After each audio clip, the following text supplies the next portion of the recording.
C'est donc d'abord vers le sud que nous devons prendre la route, en direction de Bordeaux, vers le parc régional des Landes de Gascogne, celle des Pyrénées ariégeoises.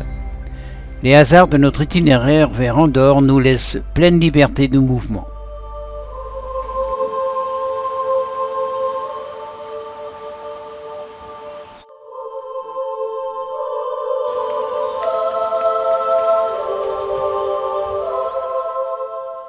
Sainte-Croix-du-Mont est un joli village perché en Gironde, non loin de Verdelais, entre Cadillac et Langon.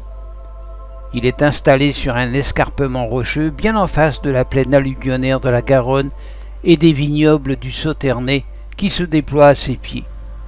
Ici, un grand vin liquoreux a fait la renommée du village en même temps que ses falaises d'huîtres fossilisées.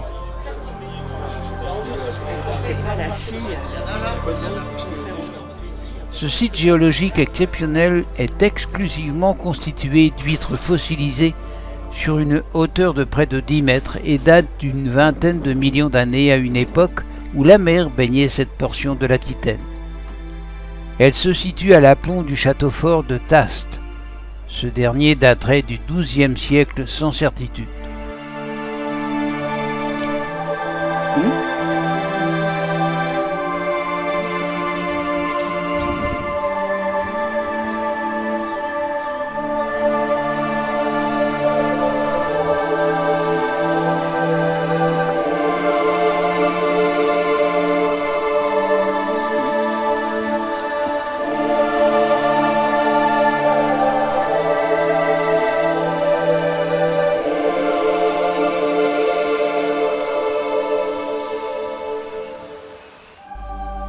Ce que l'on sait, c'est que la mairie de Sainte-Croix-du-Mont l'a acquis en 1927, restauré, y a installé l'école du village en 1930, puis les services municipaux.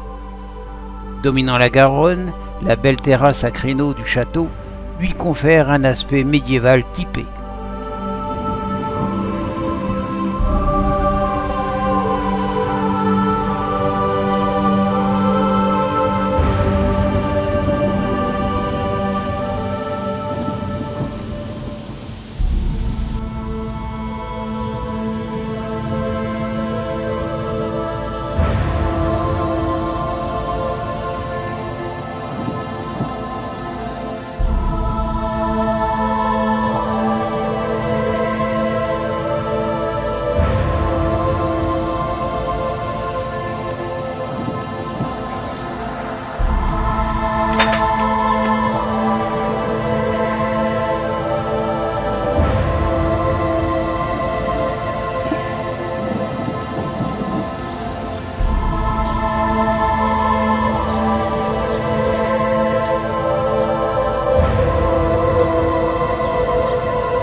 Quelques dizaines de kilomètres plus tard, un nouvel édifice vaut le détour, le château de Foix.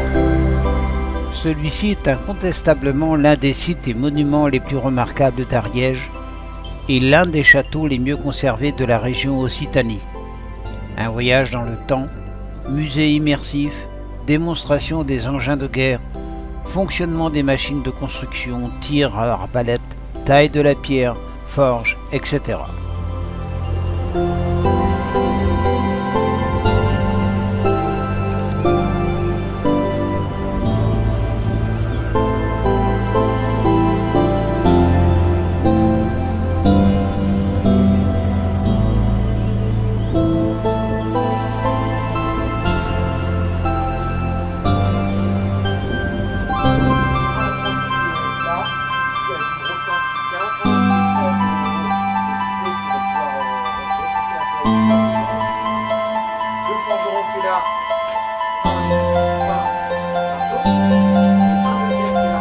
Activer les forêts en fait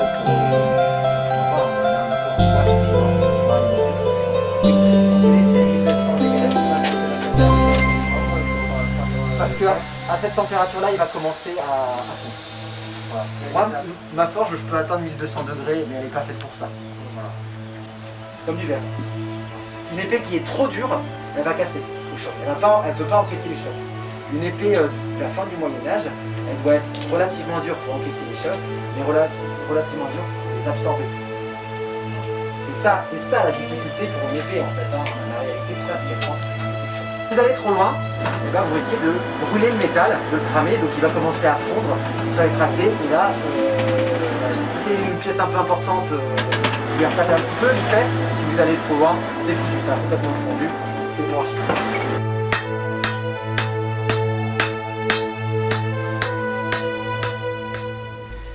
Fierté de l'Ariège et de tout un territoire, c'est sur un trône calcaire de 60 mètres de haut que ce fleuron médiéval vous toise de toute son histoire millénaire. Le château des Comtes de Foix traverse les époques et veille sur ses habitants et sa région depuis le Moyen-Âge et plus particulièrement le XIe siècle, date à laquelle la première tour médiévale fut érigée. Historiquement, au tout début du Moyen-Âge, le comté de Foix faisait partie du comté de Carcassonne. Une dizaine de comtes et comtesses succédèrent, dont quelques illustres personnages comme Gaston Phébus ou Henri II de Foix, plus connu des Français sous le nom de Henri IV, roi de France et dernier comte de Foix.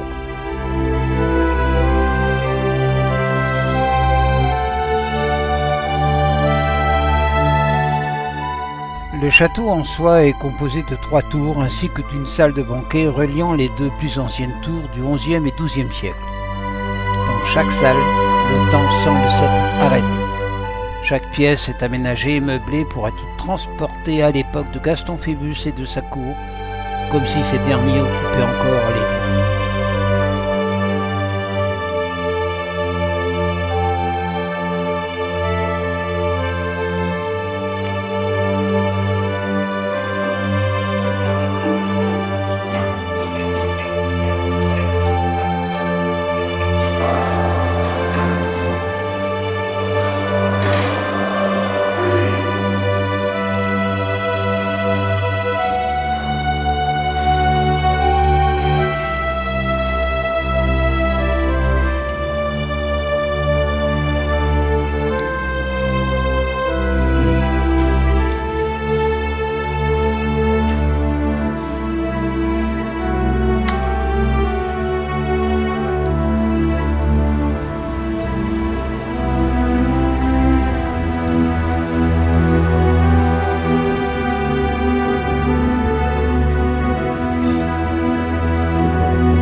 Le 6 juillet 2019, après presque 3 ans de travaux, le château de Foix réouvrait ses portes au public pour leur offrir une toute nouvelle expérience moderne des plus immersives. Derrière ce portail, jusqu'à la réouverture du château, siégeait l'ancien tribunal de la ville. Ensuite, en juillet, il y aura la saison des poissons. Je gagne peu d'argent. Je suis surtout payé en poissons de blé. Grâce au chat, le libre droit de chasse et de pêche. Cet imposant bâtiment se trouve être aujourd'hui l'espace muséographique départemental où sont produites des expositions temporaires ou permanentes. Ce musée est un espace interactif doté d'expositions, de maquettes et de salles immersives en tout genre, où le célèbre livre de la chasse de Gaston Phébus prend vie. Dans la salle obscure, ce grand livre lumineux y trône. Il suffit de toucher les pages pour se retrouver alors plongé au milieu des nombreuses histoires tout droit venues des illustrations du livre.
Et la route nous reprend. Cette fois, nous avons rendez-vous avec l'une des attractions majeures de la région, le train jaune. C'est aussi l'occasion de passer au col du Puy-Morens. Perché à 1920 mètres d'altitude, le mythique hôtel du col de Puy-Morens, Pyrénées-Orientales, n'est plus qu'un vaisseau fantôme de pierre et de cendres. Un très violent incendie l'a ravagé et totalement détruit en novembre 2019. C'est une image de tristesse et de désolation quand on arrive au col. Cet hôtel faisait partie du patrimoine. Aujourd'hui, il ne reste plus que la mâture métallique de la toiture et les murs de pierre noircis par les fumées.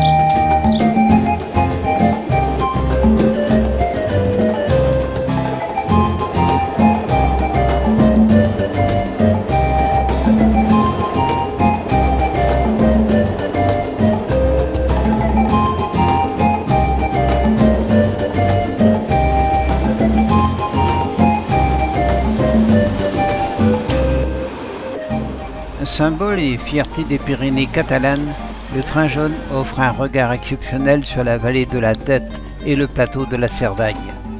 Le train jaune, appelé aussi le Canari du fait de sa couleur, relie Villefranche de Conflans à La Tour de Carol sur un parcours de 63 km et gravit 1200 mètres de dénivelé jusqu'à la gare de Beaucaire, la plus haute de France à 1593 mètres.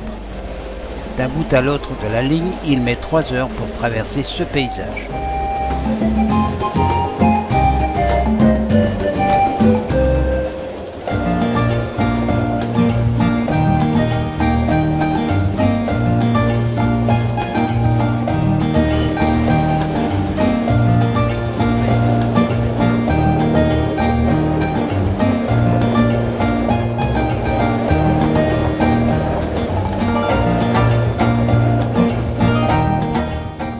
Édifiée au début du siècle, la ligne ferroviaire du train jaune avait pour mission de relier les hauts plateaux catalans au reste du département.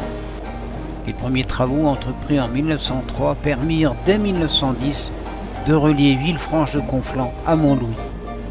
La ligne définitive ne sera achevée qu'en 1927 en atteignant la Tour de Carol. Elle conserve actuellement son tracé initial dans un environnement permettant d'admirer de magnifiques paysages de montagne.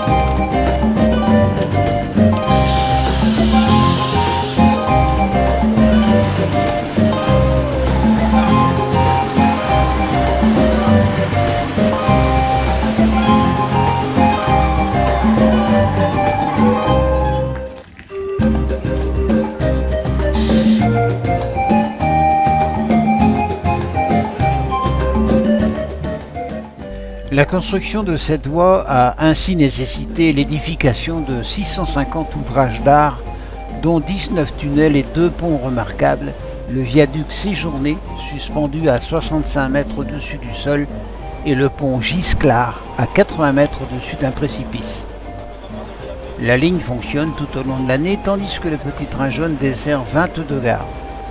Le train fonctionne grâce à un système de traction électrique.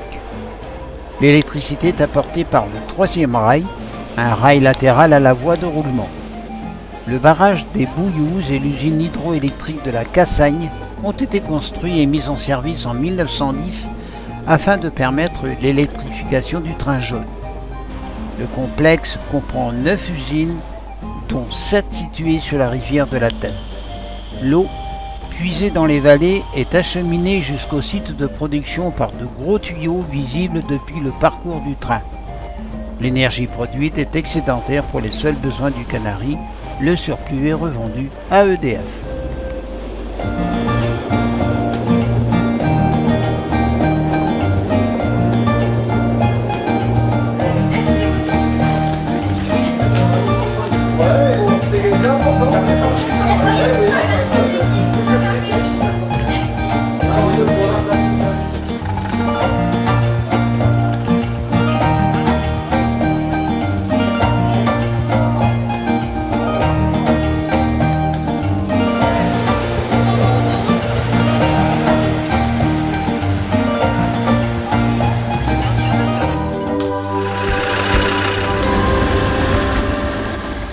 Débarqué à Villefranche, un autre décor nous attend.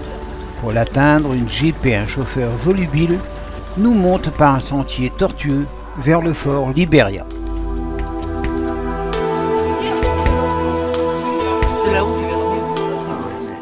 Au XVIIe siècle, l'avènement des canons à poudre pose un problème crucial pour la ville de Villefranche de Conflans.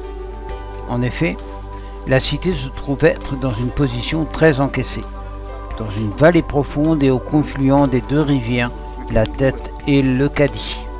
La récente capitale du Conflans est ainsi dans l'incapacité totale d'utiliser ce nouveau moyen de défense.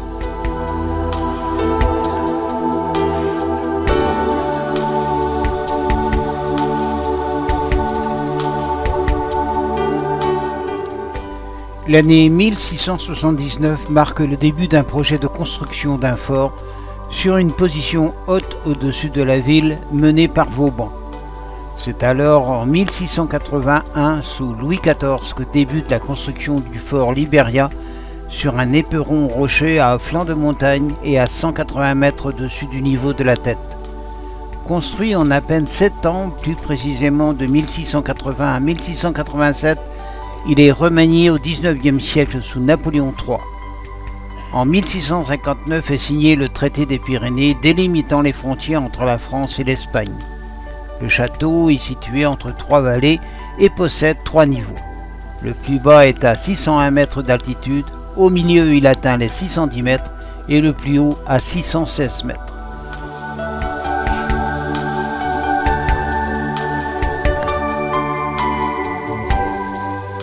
Une caserne est située au 2e niveau. Elle était habitée par des soldats. Ils se relaient utilisant la méthode des lits chauds. Il s'agit d'utiliser le même lit pour 3 soldats qui alternent repos, repas et ronde. Ainsi, le fort pouvait contenir quelques lits pour un nombre 3 fois supérieur de soldats. Les soldats devaient eux-mêmes apporter leur nourriture à l'exception de l'eau et du pain. C'est pourquoi une boulangerie a été construite au 3e niveau ainsi qu'une citerne de 70 000 litres et une autre de secours située dans une cour pouvant contenir 5 000 litres d'eau. Au total, le fort peut loger 108 soldats.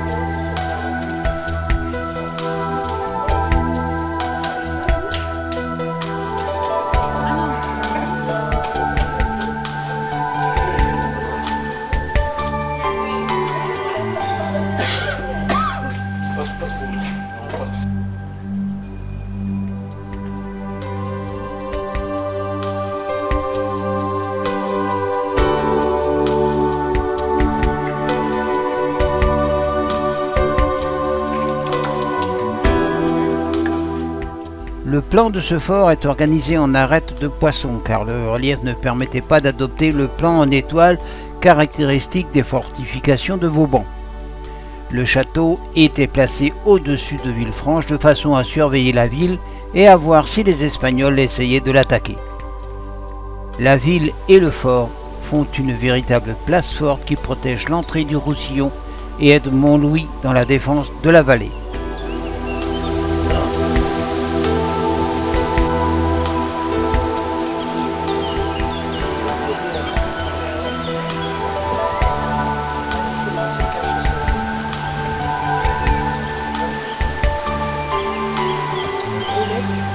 Paulette.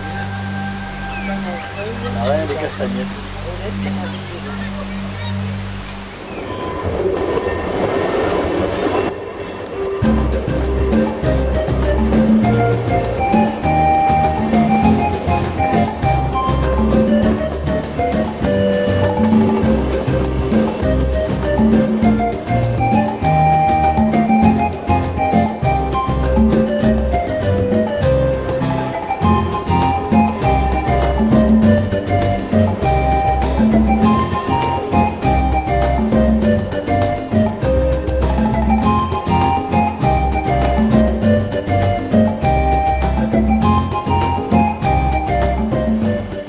Pour l'heure, le train jaune nous ramène à notre voiture. Quelques kilomètres supplémentaires et nous revoilà en visite.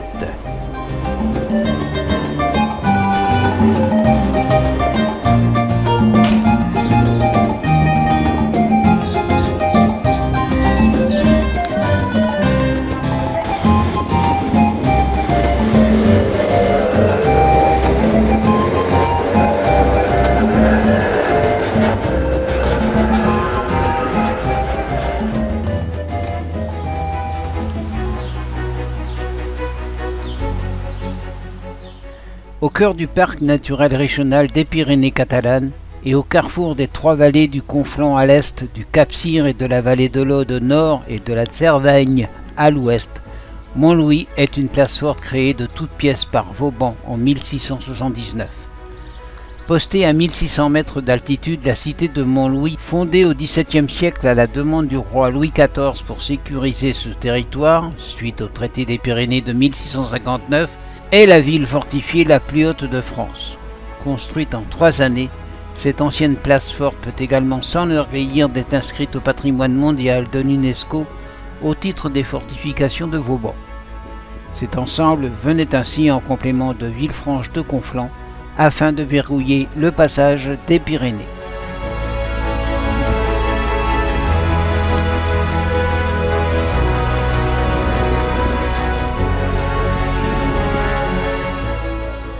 Le premier four solaire expérimental du monde est édifié ici en raison de l'ensoleillement tout au long de l'année. Au cœur de la vie, le soleil a toujours fasciné l'humanité, qui n'a eu d'autre choix, au fil des temps, que d'apprendre à vivre au rythme de ses humeurs.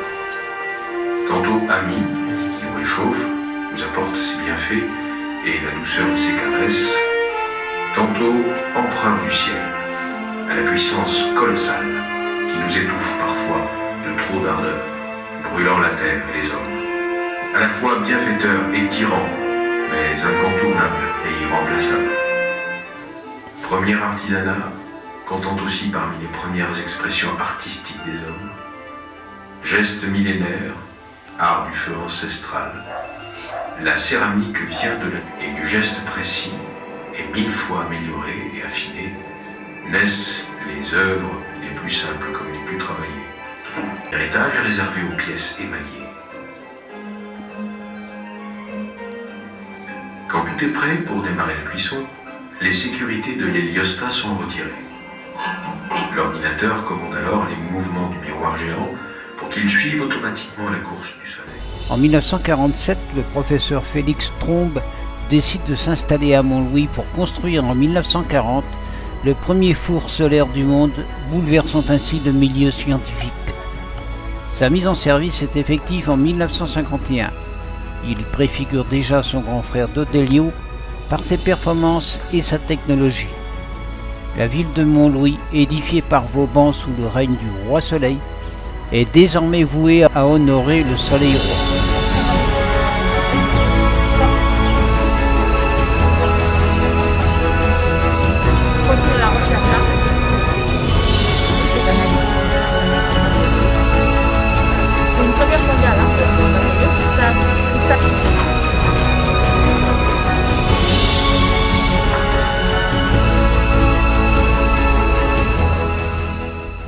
four solaire, c'est avant tout une source d'énergie à haute température de 2000 à 3500 degrés, totalement non polluante, autonome et inépuisable.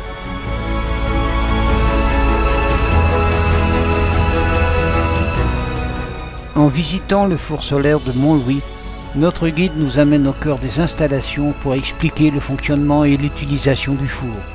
Des applications scientifiques simples et pédagogiques complètent et permettent de définir son importance pour la recherche scientifique, pour l'artisanat et pour la lutte contre la pollution.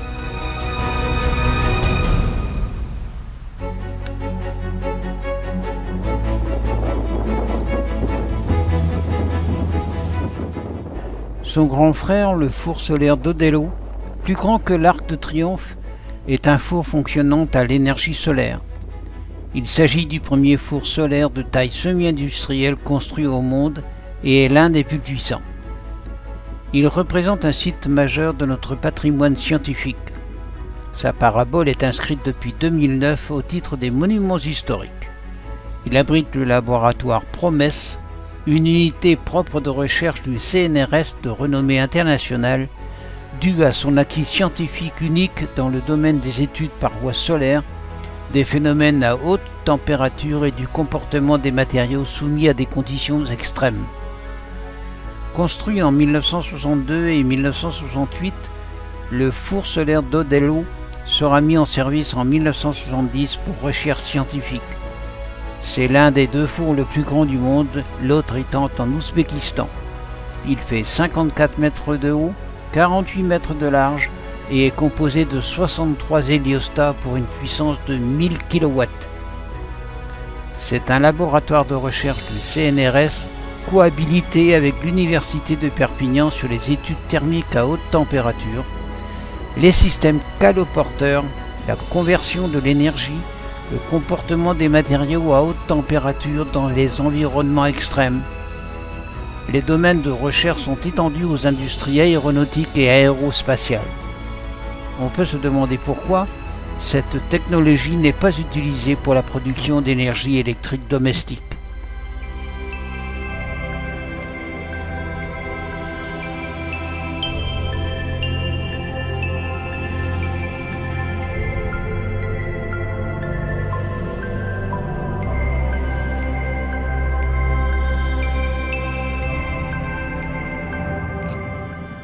La route continue. Un petit village perché attire notre attention pour quelques instants.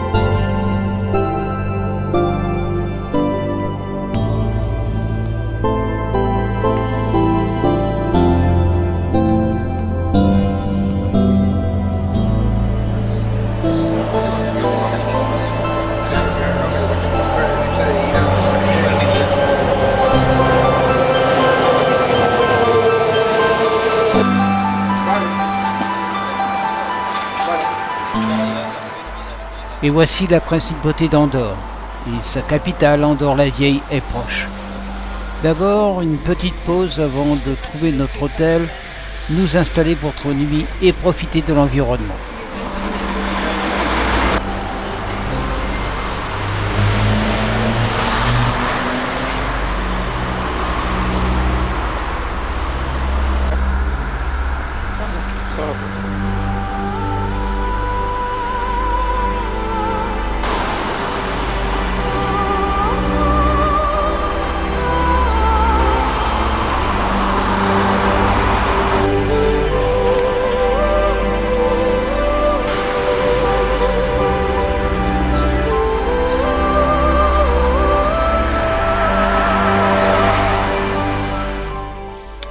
Mais quelle galère pour entrer et sortir dans le parking souterrain de cet hôtel. Ici, les centimètres sont comptés.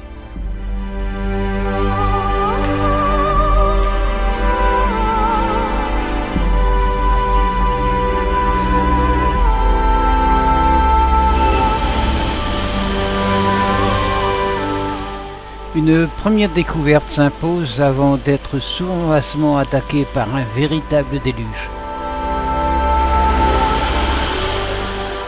Située dans le massif des Pyrénées, la principauté d'Andorre est un État souverain dont la création remonte à l'an 780 sous le règne de Charlemagne.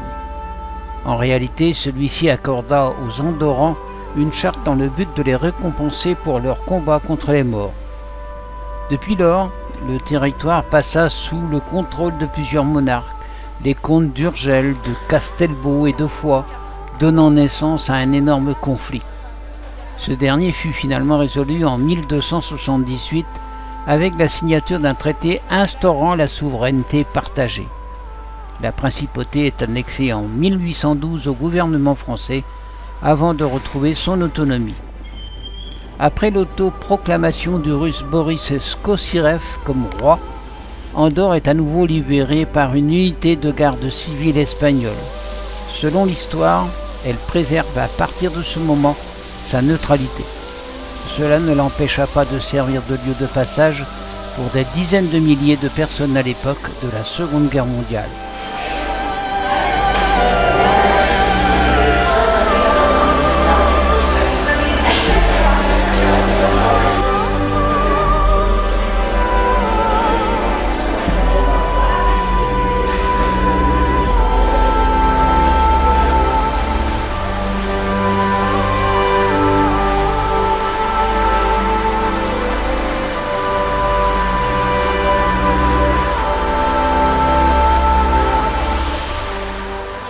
Cet après-midi, nous allons quitter notre hôtel Le Panorama pour les Hautes-Cimes.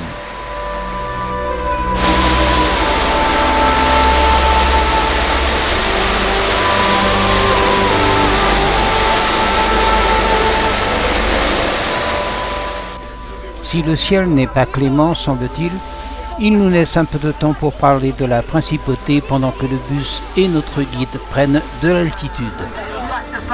Le test. Et puis ensuite, eh bien, on partira. Je crois que vous êtes 12, une douzaine pour faire le test. Hein. Voilà donc ce tunnel qui a une dizaine d'années maintenant. Hein, ils ont construit 2 tunnels, vous voyez, il y a chaque fois un sens. Hein. Là, c'est pour monter, il y en a un autre sur la gauche pour redescendre. Et vous en avez peut-être avait été inauguré en 1994. Et Caldea utilise ces eaux chaudes, non seulement pour les bains, mais également pour tout ce qui est système de chauffage et de climatisation. Andorre offre un large éventail d'activités de tourisme actif, dont la randonnée. Elle permet de s'imprégner de la nature, de découvrir des espaces incroyables et de percer les secrets des montagnes. Les itinéraires se trouvent sur tout le territoire et les options sont très nombreuses, car il existe 3 parcs naturels dans le pays. Avec le temps, Andorre a commencé à attirer de nombreux touristes. Cela s'est intensifié avec le développement des moyens de transport et des établissements hôteliers. Aujourd'hui, elle constitue une magnifique destination pour un séjour à l'étranger. Ça ressemble à Nazaré. C'est le rhododendron en piste de ski. Ah ouais, comme ça alors. Pour débutants, ouais, facile, piste verte.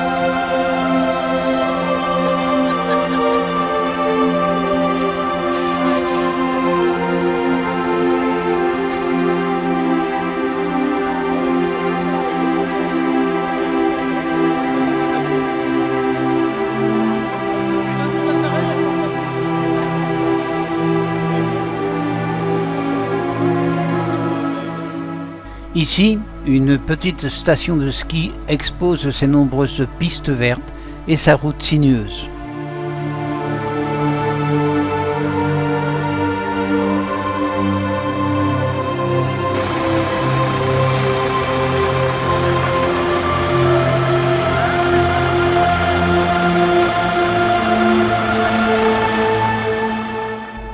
Ordino à Arcalis est une station de ski extraordinaire qui offre une sensation unique de liberté à ceux qui y séjournent. Un sentiment qui est plus que jamais apprécié. Pouvoir respirer de l'air frais et se sentir libre est la raison d'être des skieurs d'Ordino.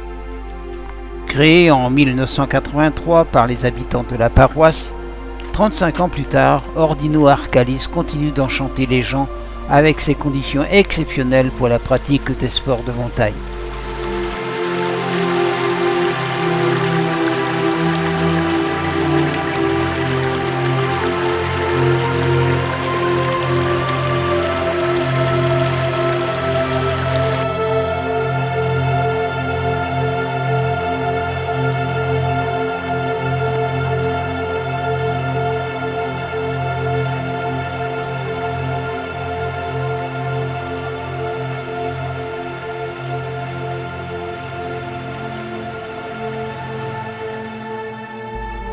Pour ce qui nous concerne, les vacances d'été sont aussi une vertigineuse occasion de profiter de ces paysages, de la flore et de la faune qui occupent les lieux, tout en écoutant le silence.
Le chemin du retour s'effectuera sans problème, mais tout de même avec un arrêt pour ce petit pont insolite enjambant le torrent.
Andorre-la-Vieille est traversée par une rivière, la Valira.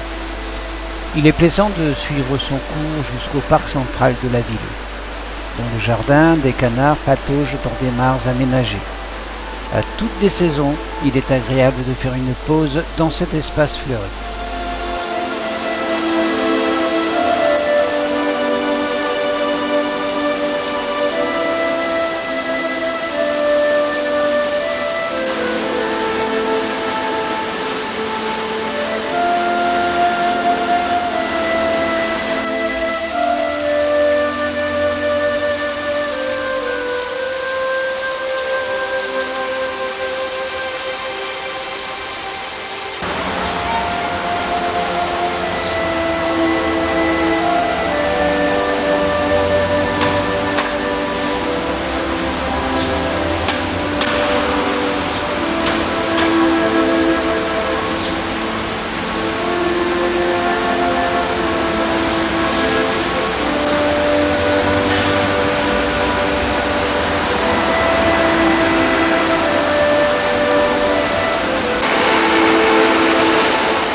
Ici aussi, les appartements et les bureaux s'accaparent du moindre mètre carré.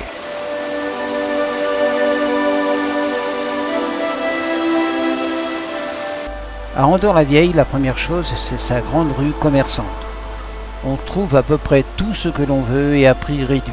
En effet, du fait que le pays applique de faibles taxes, les produits locaux et internationaux sont vendus à moindre coût. Beaucoup viennent ici pour acheter alcool et tabac avec une réglementation douanière, mais on fait aussi des affaires en matière d'appareils électroniques, de sacs de luxe ou de vêtements.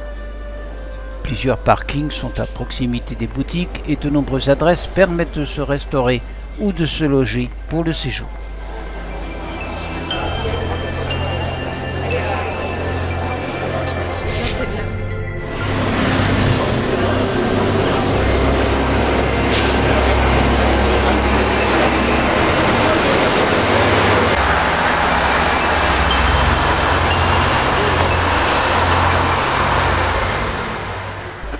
Cette nouvelle excursion va se faire en jeep, les chemins empruntés étant impraticables par véhicules classiques. Notre direction, le pic del Cubil, qui culmine à 2833 mètres d'altitude dans la paroisse d'Encamp.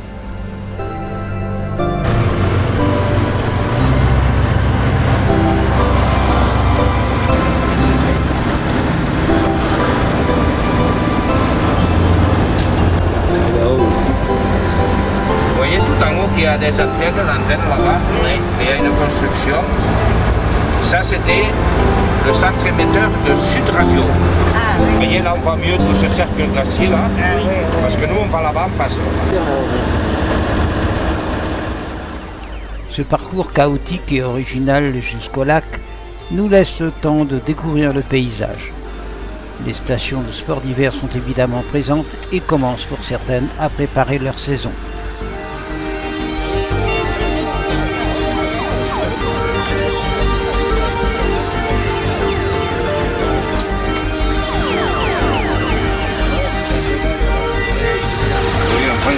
C'est la météo, il n'y avait rien de méchant.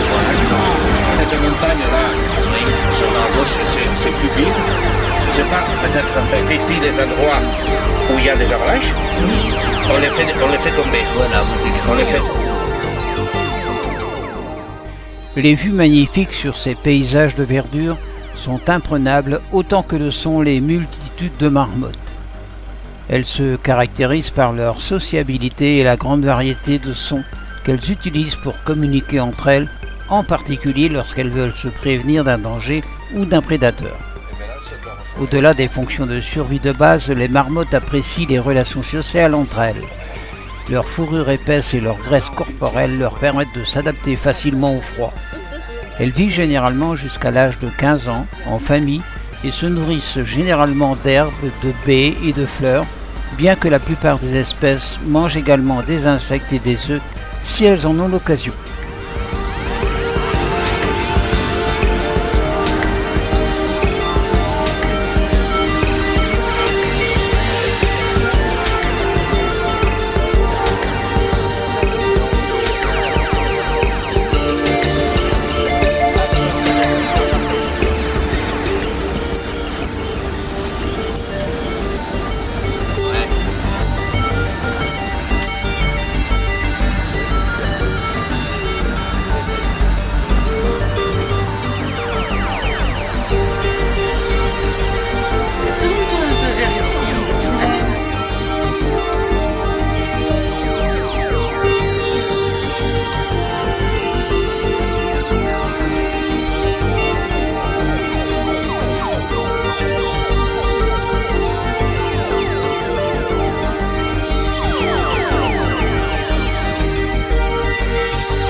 parlant de chiens, deux types de chiens.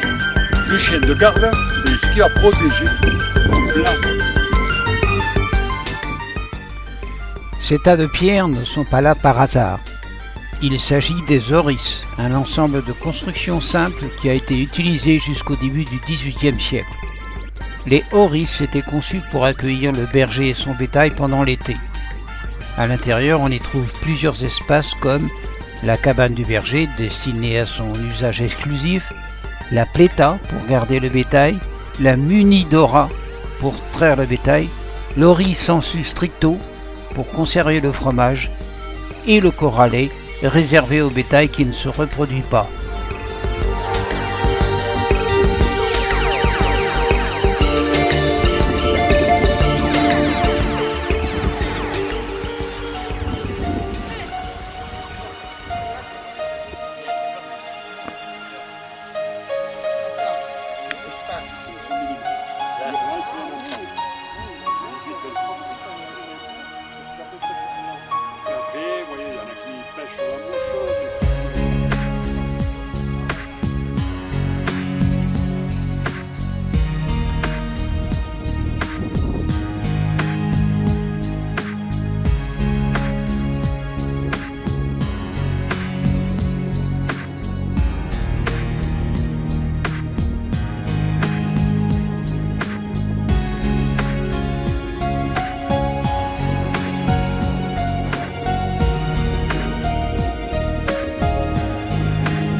Et voilà. Oui.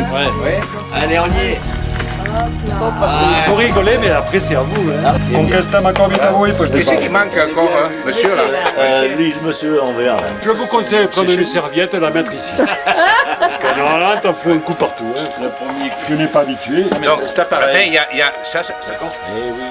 Alors, la légende, je fais une parenthèse, dit qu'un groupe de soldats de montagne était allé l'aider et en remerciement, eh bien, il leur a donné ce territoire. Avec certains privilèges, c'est ce qui est intéressant. Les privilèges, c'est des taxes, le papier de taxes. Un Romain, un épiscopal, ce que tu veux. De l'autre côté, c'est capable. Vu la croisade de tu vois comment ça fait. Ah ouais, il a essayé de ne pas, que ça se passe pas, mais tu vois, il s'est marié avec le comte. Le comte, pas de suite, qu'est-ce qu'il a dit? Écoutez, c'est bon, maintenant le chef de l'honneur, c'est moi qui ai des droits. Alors les mecs et les gars, c'est moi qui vais apporter des... Vous avez suivi les petites escarmouches les uns et les autres pendant un siècle, jusqu'à 1278. Et ça, c'est la date à retenir. 1200 euros, peut-être pas, mais pour nous, c'est important. 1278. Qu'est-ce qui se passe? Il y a le roi d'Aragon qui nous donne avec vos candidats, il les rassemble toutes. J'explique un peu ce comme ça. Ouais. En fait, c'est comme ça. Les rassemble toutes, vous allez faire la paix, vous allez faire comment on appelle, un pareage, un pariage. C'est une figure juridique qui existe pratiquement jamais. Ah oui. C'est quoi? Et ils se mettent d'accord, ils vont dire ce territoire, on ne va pas le diviser, ce sera fini, ce qu'on appelle ça, et on va le contrôler tous les deux ensemble.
Et voilà, la descente s'est faite sans encombre. Il est temps de reprendre des forces. Regarde les cerises qui sont en train de... Ah, je me suis Les murs d'ardoise, la cuisine typique andorrane et la montagne environnante nous plongent dans une authenticité rustique des plus agréables. Tenue par un jeune couple français, la Bordadera del Rossell joue la carte du local, le chef Pierre mettant un point d'honneur à élaborer un menu de saison varié, à la fois simple et aux saveurs franches où tout est fait maison, tandis que Jessica s'occupe de la salle, prodiguant d'avisés conseils aux clients. Oh bah quand même. Ça doit être ça. Merci. C'est de la bouffe, hein. Chérie, c'est la même chose. Comme je l'ai dit tantôt, bon appétit. Hein. Bon appétit. Encore. C'est pas mieux pour la chance. Pourquoi ils vous en veulent?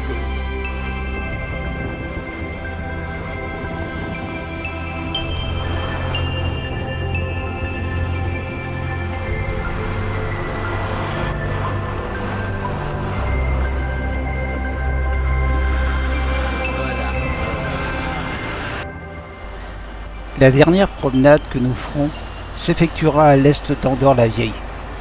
Encore des instants de découverte de paysages à couper le souffle et le moment de terminer par quelques commentaires sur cette très belle principauté.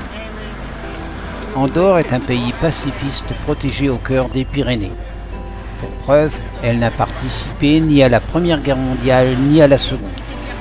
Il s'agit donc d'un véritable havre de paix malgré la proximité des régimes autoritaires. Au nombre des raisons figure l'isolement géographique du territoire. Hormis cela, il convient de préciser que la principauté mise sur une politique d'autonomie.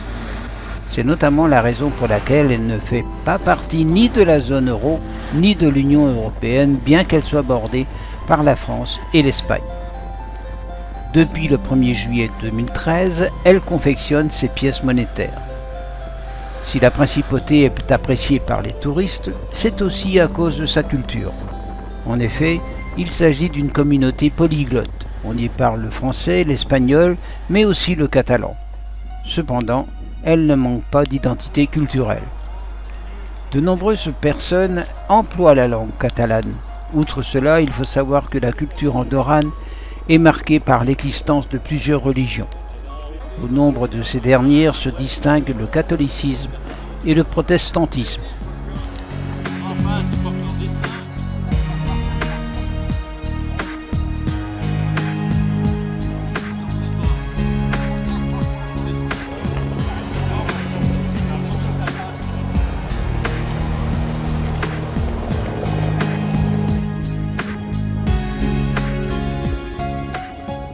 C'est ainsi que nous saluerons ce pays avant de reprendre le chemin du retour.